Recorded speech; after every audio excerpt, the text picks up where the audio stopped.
사람들이 인생을 살아오면서 궁금한 것들이 있습니다. 사람들이 질문하는 것 중에 하나는 사람의 변화에 관한 것입니다. 인간의 변화. 여러분은 주변에 어느 날 변화된 사람을 보신 적이 있습니까? 변화된 사람. 어느 날 갑자기 달라진 사람. 찾기가 쉽지 않습니다. 그래서 인생의 변화는 인생의 난제라고 할 수 있습니다. 그래서 오늘 설교 제목이 내가 과연 변화될 수 있는가입니다. 내가 과연 변화될 수 있는가. 설교 제목이 참 중요하잖아요. 제가 여기 과연이라는 단어를 넣었습니다. 과연이 무엇입니까? 아닌 게 아니라 정말로라는 뜻을 가지고 있습니다. 정말로 변화된 사람을 찾기 어렵다는 거예요. 여러분, 쉽지 않지만 불가능한 것은 아닙니다. 특별히 예수 안에서 가능합니다. 예수 안에서 변화가 가능한 줄 믿습니다. 여러분이 예수 믿는 이유가 무엇입니까? 한번 솔직히 생각해 보세요. 예수님을 왜 믿습니까? 성경은 영혼이 구원을 받는 것과 예수님 닮은 변화된 삶이라고 우리에게 말씀해 주고 있습니다. 그렇습니다. 예수 믿고 영혼의 구원을 받지 못하면 여러분 망하는 것입니다. 예수님의 말씀을 다 들으면서도 변화된 삶을 살지 못한다는 것은 여러분 큰 우리에게 슬픔이요 아픔입니다. 저는 사람이 변화된다는 것이 어렵지만 쉽지 않지만 예수 안에서 변화될 수 있다는 희망으로 오늘 말씀을 시작하려고 합니다. 여러분은 자신의 삶에서 무엇이 변화되기를 원하십니까? 여러분 변화받고 싶은 모습이 어떤 모습이냐는 겁니다. 언어이십니까? 생각이십니까? 태도입니까? 습관입니까? 외모입니까? 성품입니까? 성격입니까? 어떤 것입니까? 여러분 무엇에 변화를 받고 싶으세요? 우리는 변화를 원하고 변화되기 위해서 세미나도 가고 교육도 받고 책도 읽고 유튜브도 보고 다양한 훈련과 노력을 시도합니다. 문제는 잠시 변화된 것처럼 보이지만 오래 지속되지 않는다는 것입니다. 이것을 도루묵이라고 합니다. 왜 그럴까요? 왜 그럴까요? 오늘 일부에 기도를 하셨던 우리 양승열 남실사님이 기도 중에 그런 기도를 들으셔요. 우리 담임 목사님 설교 준비하는데 어려움이 없도록 하나님이 도와주시옵소서. 저에게 아주 크게 다가오는 말씀이었어요. 여러분 목사가 말씀을 준비하는 것이 목회의 90%입니다. 근데 여러분 말씀을 준비한다는 것이 쉽지 않아요. 왜 어렵냐면요, 성도님들이 그 말씀을 듣고 잘 안 변한다는 거예요. 달라지지 않는다는 거예요. 성장하지 않는다는 거예요. 여러분 얼마나 답답하고 힘들고 어렵고 설교가 여러분 힘든지 모릅니다. 그 기도가 저에게 큰 위로가 되었어요. 여러분 예수 안에서 변할 수 있게 되기를 주의 이름으로 축원합니다. 왜 사람들이 잘 변하지 않는 것일까요? 우리가 변화에 대해 내적인 것보다 외적인 것에 초점을 맞추기 때문입니다. 아울러 마음은 원이로 돼 육신이 약하기 때문이지요. 의지가 약하기 때문입니다. 결심이 약하기 때문입니다. 오늘은 하나님과 씨름한 야곱을 살펴보려고 합니다. 오늘 말씀에는요 변화에 대한 몇 가지 원리가 담겨 있어요. 우리가 읽은 말씀은 야곱의 인생에서 위기와 변화의 시기에 주신 말씀입니다. 야곱의 인생은요 오늘 본문 이전과 오늘 본문 이후로 확연히 구분이 되어졌던 변화의 사건인 것을 우리가 기억해야 합니다. 자, 오늘 야곱이 하나님과 씨름한 이야기를 통해서 하나님께서 여러분을 어떻게 변화시키시는지를 우리가 배울 수 있습니다. 자, 야곱의 이름의 뜻이 뭐지요? 야곱의 이름, 그 뜻이 무엇인지 아십니까? 발꿈치를 잡다. 네, 형의 발꿈치를 잡고 나왔다라는 의미가 있습니다. 또 한 가지 이름의 뜻이 있습니다. 무엇입니까? 속이는 자라는 뜻입니다. 속이는 자. 그는 이름대로 사람들을 속이고 속고 많은 어려움을 겪었던 사람입니다. 그리고 이런 어려움을 통하여 이전과 전혀 다르게 야곱이 아니라 이스라엘로 변화된 것을 우리가 성경을 통해서 보게 됩니다. 자, 하나님께서 어떻게 여러분을 변화시키시는 것일까요? 하나님께서 어떻게 우리를 변화시키는 것일까요? 여러분, 하나님이 오늘 말씀에서 4가지 단계를 사용하셔서 야곱을 변화시키십니다. 오늘 하나님이 우리를 4가지 단계로 변화시킨다는 사실을 통하여서 여러분, 예수 안에서, 하나님 안에서 변화되시기를 주의 이름으로 축복합니다. 그 첫 번째 단계는요, 위기입니다. 오늘 24절 25절에 이렇게 말합니다. 야곱은 홀로 남았더니 어떤 사람이 날이 새도록 야곱과 씨름하다가 자기가 야곱을 이기지 못함을 보고 그가 야곱의 허겁지 관절을 치매 야곱의 허겁지 관절이 그 사람과 씨름할 때에 어긋났더라. 야곱이 홀로 남았을 때 하나님께서 사람의 모습으로 야곱을 찾아와 주셨습니다. 외로운 시간은 여러분, 하나님을 만나는 시간이에요. 여러분, 홀로 외로운 시간은 하나님을 붙들 수 있는 시간이라는 사실을 기억하시기 바랍니다. 누구도 나를 도울 수 없는 상황은요, 하나님께서 여러분을 도우실 수 있는 기회예요. 여러분이 하나님을 붙잡을 수 있는 기회라는 사실을 믿으시기 바랍니다. 하나님께서 야곱에게 씨름을 걸어오셨습니다. 홀로 남아있는 야곱에게 씨름을 걸어오셔서요, 야곱의 약점을 고치시려고 찾아오셨습니다. 그러나 여전히 변화되지 않는 야곱의 허벅지 관절을 치십니다.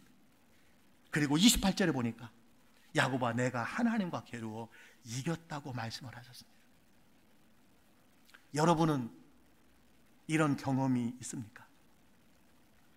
야곱은 날이 새도록 죽느냐 사느냐 하나님의 사람과 씨름합니다. 적당히 싸우지 않았습니다. 올해 전반기에 여러분이 씨름한 것이 무엇입니까? 여러분이 계속해서 고민하고 이제는 내려놓고 싶은 문제가 무엇입니까?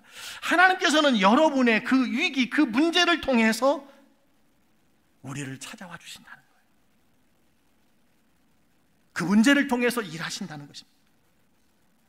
하나님께서는 여러분의 완악한 마음을 바꾸시기 위해서 위기를 사용하십니다. 고난을 사용하십니다. 문제를 사용하십니다. 오늘 여러분 어떤 문제를 가지고 예배에 나오셨습니까? 잘 오셨습니다.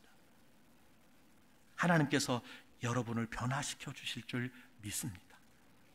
이것은 마치 독수리가 새끼새를 훈련하는 것과 같습니다. 어미 독수리는요, 둥지를 휘저어서 새끼가 그 둥지에서 떨어지도록 한 후에 어떻게 나는지를 여러분 가르친다고 합니다. 왜 독수리 훈련이 우리에게도 필요한 것일까요? 변화를 미루는 것은 인간의 본성입니다. 좀처럼 안 바뀌려고 해요. 좀처럼 달라지지 않습니다. 변하지 않습니다. 여러분, 세상에 유일하게 변하지 않는 것은 변한다는 사실밖에 없다고 합니다. 변화는 변하지 않는 유일한 원칙입니다. 여러분, 변해야 돼요. 중요한 것은 잘 변해야 합니다. 좋게 변해야 되는 줄 믿습니다. 저는 아내에게 정말 한 30년 동안 지적받는 것 중에 하나가 안전띠를 매는 것과 운전 중에 졸음 운전하는 것입니다. 제발 졸음 운전하지 마세요. 언젠가도 말씀드리지만 졸음 운전하다가 제가 한 12, 13번은 정말 죽었다 할 때에 하나님께서 건져주셨어요. 안전띠를 매고 늘 차를 출발해야 되는데 가다가 꼭 안전띠를 매는 겁니다. 수년간 듣고도 고치지 못해요. 저의 운전 습관을 변화시키기 위해서 하나님께서 아직 위기를 저에게 만나게 하지 않은 것에 대해서 얼마나 감사한지 몰라요. 사실 여러분, 졸음운전은 곧 천국에 가는 것입니다. 제가 왜 이런 말씀을 드리느냐, 여러분, 우리는 잘 안 변한다는 거예요. 우리는 사고, 질병, 문제, 위기를 만날 때 비로소 고치려고 한다는 거예요. 여러분, 그런 적 없습니까? 야곱은 자신의 문제가 너무 커서 밤새도록 씨름했습니다.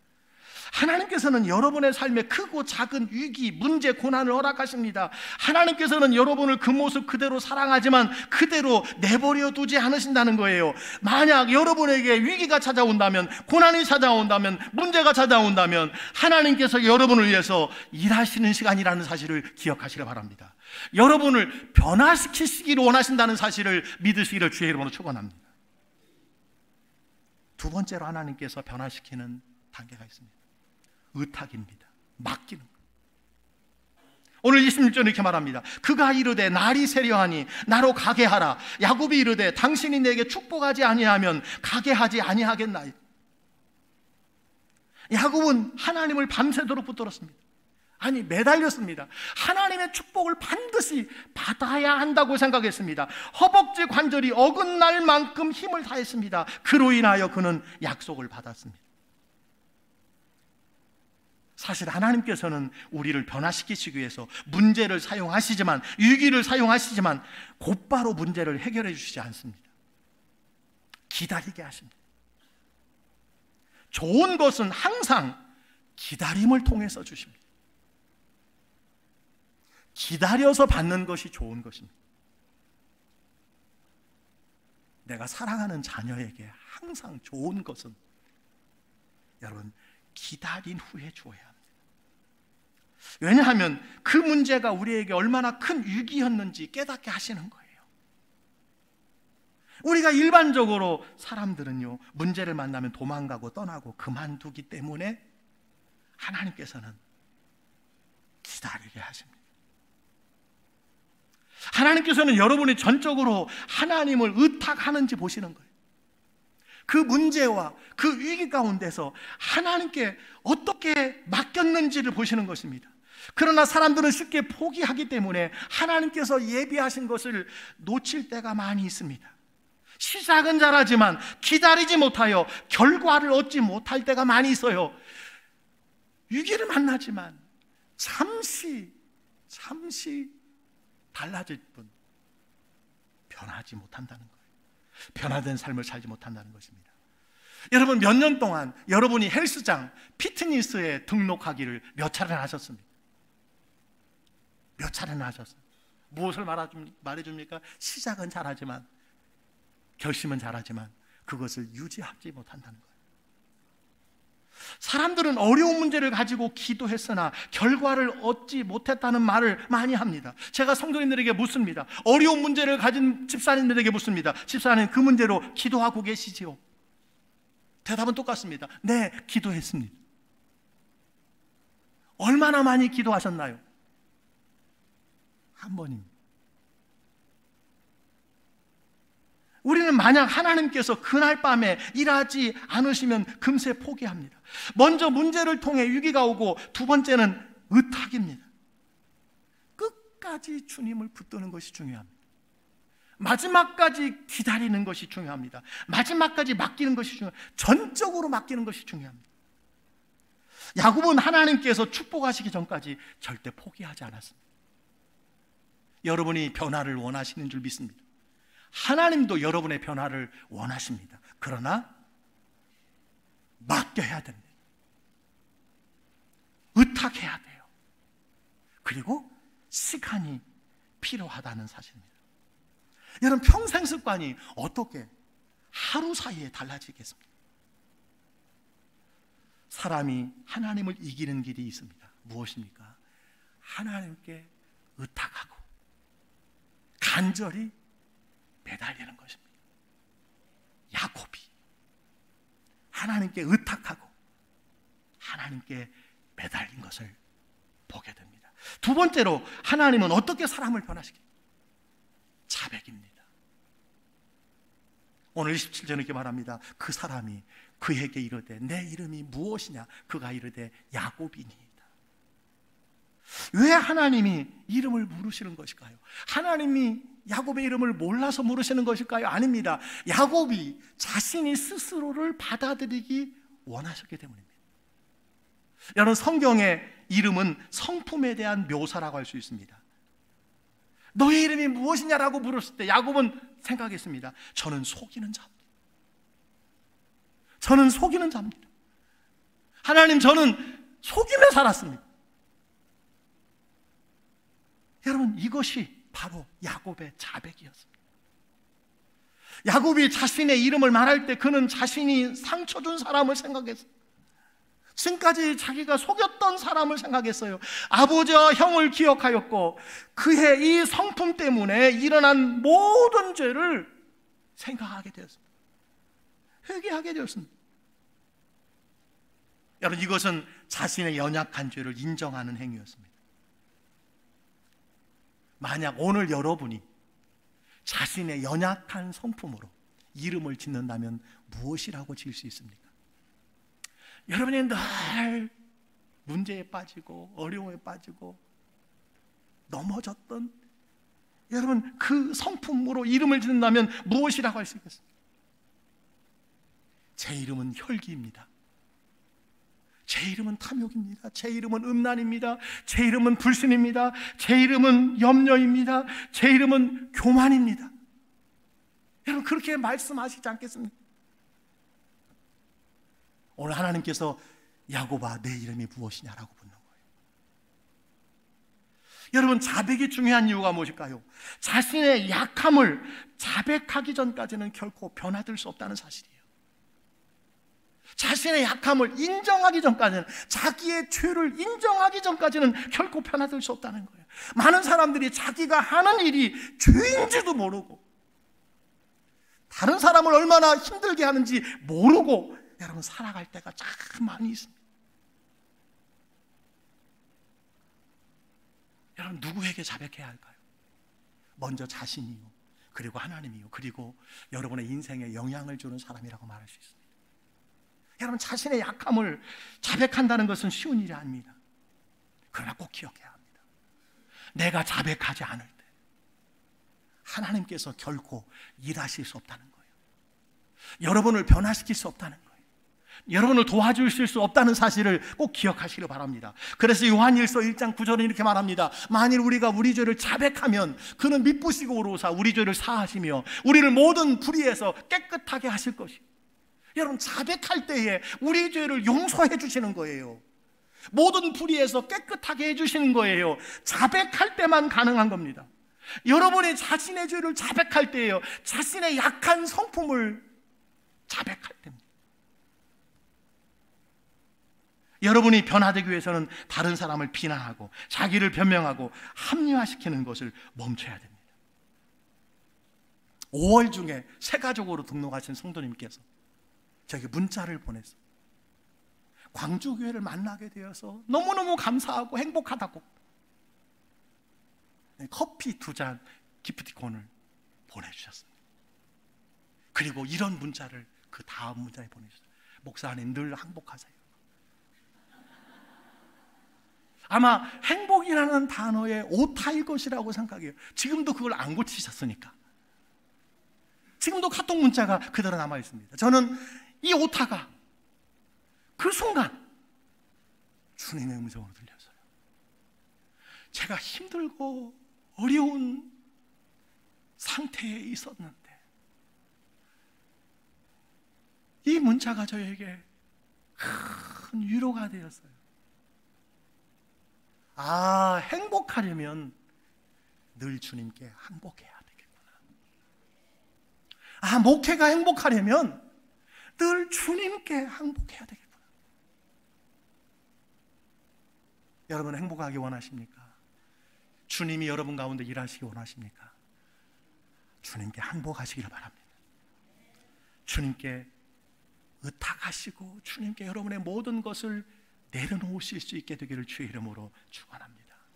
그때 하나님이 일하신다는 거예요. 그렇습니다. 하나님께서는 교만한 자를 대적하시고 겸손한 자에게 은혜를 베푸신다고 했습니다.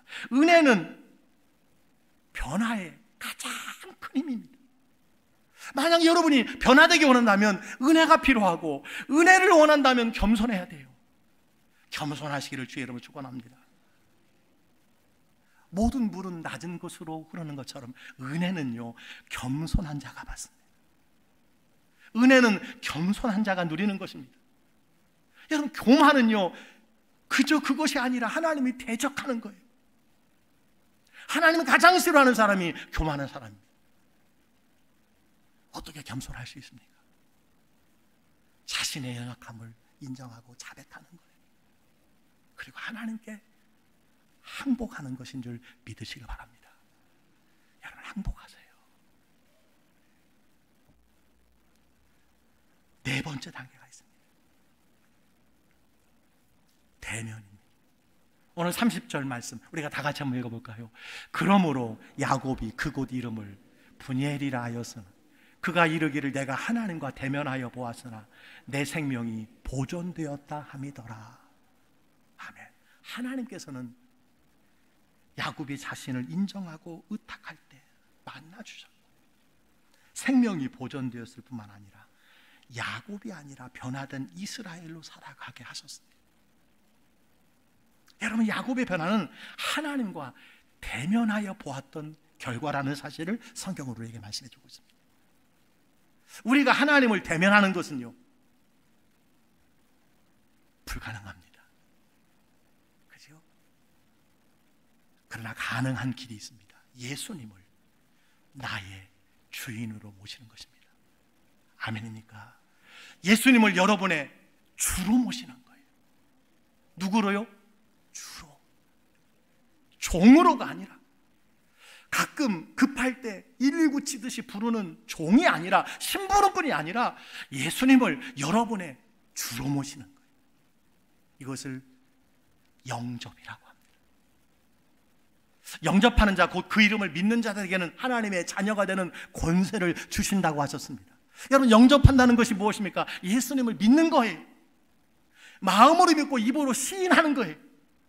예수님의 십자가와 부활을 나를 위한 사건으로, 나를 위한 선물로, 나에 대한 은혜로 받아들이는 것입니다. 그리고 그 예수님을 내 인생의 구주와, 그리고 누구로? 주인으로, 왕으로 모시는 것입니다. 예수님을 여러분의 손님이 아니라 주인으로 모셔야 돼요. 이것이 대면입니다. 이것이 영접이라는 거예요. 저는 여러분에게 아주 조심스럽게 권면합니다. 예수님을 영접하는 지적인 동의로는 결코 변화된 삶을 살 수 없어요. 하나님의 뜻대로 살 수 없어요. 목사라도, 장로님들이라도, 권사님들이라도, 안수집사님이라도 아무리 예수를 오래 믿었어도, 아무리 성경의 지식이 많아도요, 이 지적인 동의로는 결코 변화된 삶을 살 수 없어요. 여러분, 예수님을 우리가 영접할 때 성령이 내 안에 들어오시지만, 예수의 영이 내 안에 들어오시지만, 내 안에 계신다고 내 인생이 바뀌는 것이 결코 아닙니다.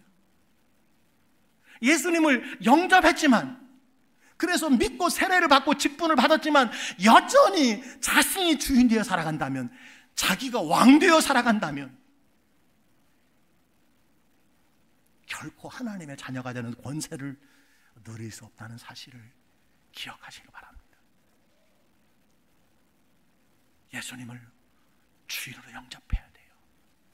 그래서 일마다 때마다 예수님 내 말 들으세요가 아니라, 예수님이라면 어떻게 하셨을까요? 주님이라면 어떻게 하셨을까요?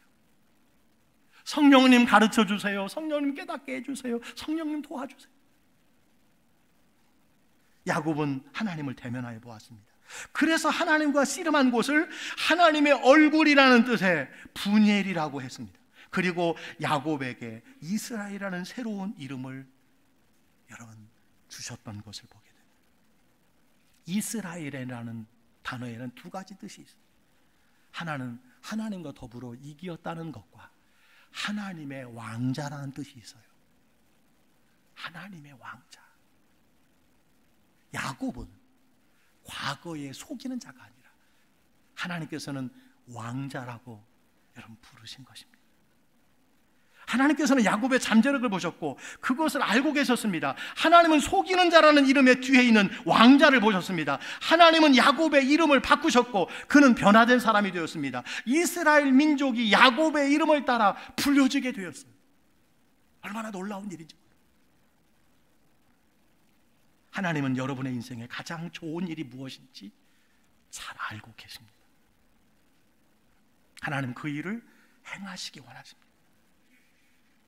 하나님은 여러분이 모든 것을 의탁하고 맡기면 여러분을 변화시켜 주실 것입니다. 간절히 기도하십시오. 주님, 내 모든 문제를 맡깁니다. 나의 주인은 예수님입니다. 이 문제를 변화시켜 주시옵소서. 야곱의 변화에 한 가지 주목할 것이 있습니다. 31절에 이렇게 나옵니다. 그가 분이엘을 지났을 때 해가 돋았고 그의 허벅다리로 말미암아 절었더라. 야곱이 씨름할 때에 하나님께서 환도뼈를 치셨습니다. 그는 평생 절었습니다.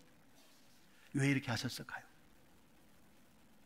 이것은 하나님께서 야곱에게 매일 기억나게 하신 방법이었다고 생각합니다. 그 하나는 허벅지는 우리 몸에서 가장 힘 있는 근육입니다. 허벅지 근육이 빠지면 노년의 건강을 잃게 된다는 이야기를 많이 듣습니다. 하나님께서 야곱의 가장 힘센 부분을 주신 것입니다. 그가 평생 자신이 아니라 하나님을 의지해야 한다는 것을 기억하게 하셨던 것입니다. 또 하나는 야곱은 과거에 문제가 생길 때마다 도망쳤던 사람이에요. 도망쳤던 사람. 하나님께서는 야곱으로 더 이상 도망할 수 없게 만들었던 것입니다. 야곱은 이제 자신의 힘이 아닌 하나님의 힘으로 서기 시작했고 강해질 수 있었습니다. 하나님께서 야곱을 변화시켰습니다. 그렇다면 우리도 변화될 수 있습니다. 하나님은 살아계십니다. 하나님은 살아계셔요. 하나님께서 야곱의 약점을 사랑하셨다면 여러분의 약함도 능히 받아서 변화시켜 주실 줄 믿습니다. 여러분은 지금 어느 단계에 있습니까? 여러분의 인생에 가장 변화시키고 싶은 것은 무엇입니까? 여러분 4단계를 제가 말씀드렸어요. 1단계가 뭐라고 그랬습니까? 그래요. 하나님은 위기를 통해서 변화시킵니다. 어떤 문제 때문에 계속 고민하고 불안한 삶을 살고 있지 않습니까? 하나님께서는 여러분의 변화를 원하십니다. 그 아픔과 그 질병과 그 어려움과 그 위기, 그 고난을 사용하셔 여러분의 변화를 원하시는 거예요. 여러분 사람은요 고통이 변화에 대한 두려움보다 커질 때 비로소 변화된다는 것을 기억하시길 바랍니다. 그래서 하나님은 위기를 사용하십니다. 두 번째 단계가 무엇입니까? 하나님은 의탁을 통해서 맡기는 것을 통해서 변화시킵니다. 인생에 어려움이 닥치면 포기하는 사람이 많이 있습니다. 그러나 포기하기 전에 하나님께 맡기시길 바랍니다. 하나님께서는 다른 계획을 가지고 계세요.